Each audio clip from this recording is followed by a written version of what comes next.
Europe 1, 7h17. Et si les JO de 2024 avaient lieu à Paris? Officiellement, la capitale n'est pas encore candidate, mais on s'agite déjà beaucoup en coulisses. Vous allez tout comprendre, vous allez comprendre pourquoi, en tout cas tout de suite. Et c'est vous qui allez nous l'expliquer, Jean-François Villotte. Bonjour. Bonjour. Vous êtes l'ancien président de l'Argel, l'autorité de régulation des jeux en ligne. Vous avez eu des hautes responsabilités à la Fédération française de tennis et à Roland-Garros. Mais si je vous invite ce matin, c'est parce que vous êtes membre du collectif Avant-Garde 2024, collectif qui se bat déjà pour que les JO de 2024 donc se déroulent à Paris. 2024, 2014, autant on a pu dire que dans le passé on ne préparait pas assez nos dossiers, autant là il y a du temps quand même. Il y a du temps, mais pas tant que ça, parce que pour obtenir les Jeux en 2024, il faut une décision 7 ans avant, s'y préparer. Et pour avoir une décision 7 ans avant, il faut déposer un dossier en 2015. Donc vous voyez, 2015, c'est demain. Donc dossier l'année prochaine et choix en 2017, si je compte bien. C'est tout à fait ça. Or, ce qui est important pour obtenir des Jeux aujourd'hui, c'est d'avoir un vrai projet collectif. Les Jeux, c'est un dispensateur de bonheur, d'émotion. Tous ceux qui ont vécu les Jeux de Londres s'en sont rendus compte. Ce qu'il faut, c'est que l'opinion publique soutienne une candidature. Dans les précédentes candidatures, Paris 1992 et puis 2008-2012, on a négligé la question de l'opinion publique. Ça allait de soi qu'il y allait y avoir un soutien de l'opinion publique. Aujourd'hui, ça ne va pas de soi. Il faut donc en débattre. Il faut convaincre que c'est un projet fédérateur et collectif très important. Comment vous allez mobiliser les foules aujourd'hui sur les Jeux Olympiques de 2024 On pense à autre chose, sincèrement. Il faut donner à rêver, donner à voir ce que pourrait être cette organisation des Jeux en 2024. Alors ça sera quoi, les Jeux à Paris? Faites-nous rêver là. Alors c'est un fabuleux accélérateur de développement. C'est la réaffirmation d'un certain nombre de valeurs. Le sport est en train de traverser des crises de valeurs.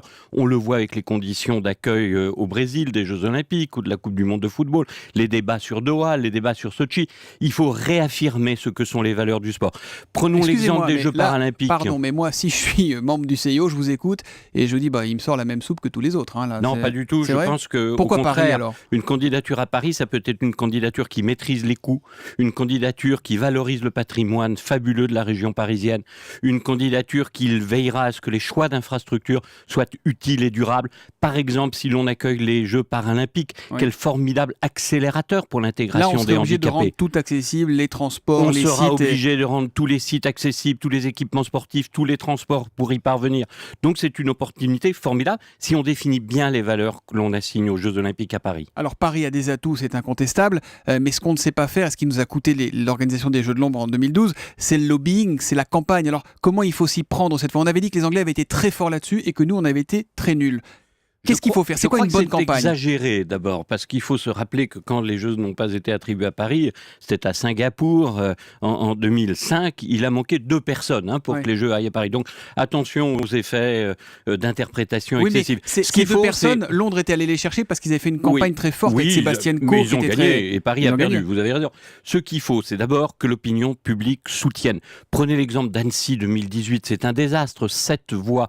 Pourquoi? Parce qu'il y a plus d'associations d'opposition que d'associations de soutien. Donc le préalable, c'est pour ça qu'il faut partir maintenant. C'est pour ça qu'il faut en débattre maintenant. C'est le soutien de l'opinion publique. Et comment l'obtenir? En donnant à voir ce que ce pourrait être. Quelles sont les valeurs qu'on va défendre? Quels sont les investissements? Quelle est la part du financement public? Comment on peut le maîtriser? Comment on peut faire que les dépenses ne soient pas des dépenses inutiles qui se substitueraient à des dépenses plus utiles? Là, ce qu'on voit avec Londres, un an après, c'est que ça a été une formidable opération économique aussi, parce que Londres, on le disait hier, est en train de devenir la première destination touristique mondiale, et ça, c'est l'effet JO. Vous avez entièrement raison. Quelle magnifique opération de revalorisation de la Tamise, par exemple. On a redécouvert le fleuve à l'occasion des Jeux de Londres. On a adapté, on a équipé, on a aménagé des secteurs économiques à Londres. Donc c'est pas seulement un gouffre à milliards d'organiser les Jeux Olympiques. Non, c'est un investissement. Il faut le comprendre comme un investissement, y compris la candidature. Parce que les études que vous allez faire d'aménagement urbain, d'infrastructure, de transport dans le cadre du Grand Paris, ce doit être des études utiles. Donc pas de com, mais des études utiles. Ça nous coûterait combien d'être candidat dans un premier temps? Alors, les coûts des candidatures sont extrêmement variables. Si vous prenez la candidature de Tokyo, la dernière à avoir gagné, c'est une 60aine de millions d'euros. Mais dans ces 60 millions d'euros, il y a énormément d'études d'impact et d'analyse, notamment pour le risque sismique ou nucléaire. Bien, Londres avait gagné avec beaucoup moins.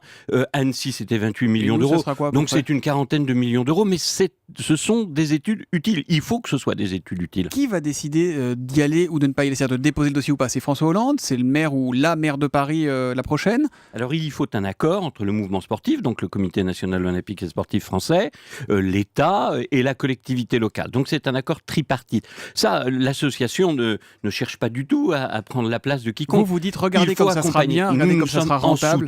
Nous sommes en soutien, voilà. Il faut que la candidature soit ouverte sur la société civile. On connaît déjà les rivaux pour 2024? On sait qu'il y aura à coup sûr des candidatures américaines qui sont des candidatures sérieuses, d'où l'importance des valeurs, comment la France peut réaffirmer des valeurs olympiques qui vont intéresser les membres du CIO. Merci Jean-François Villotte, donc membre de cette association qui se bat pour décrocher les Jeux Olympiques en 2024, ou au moins pour déposer un dossier de candidature. Et il faut faire vite, on l'a compris, puisque tout se jouera déjà l'année prochaine. Merci à vous, bonne journée. Merci.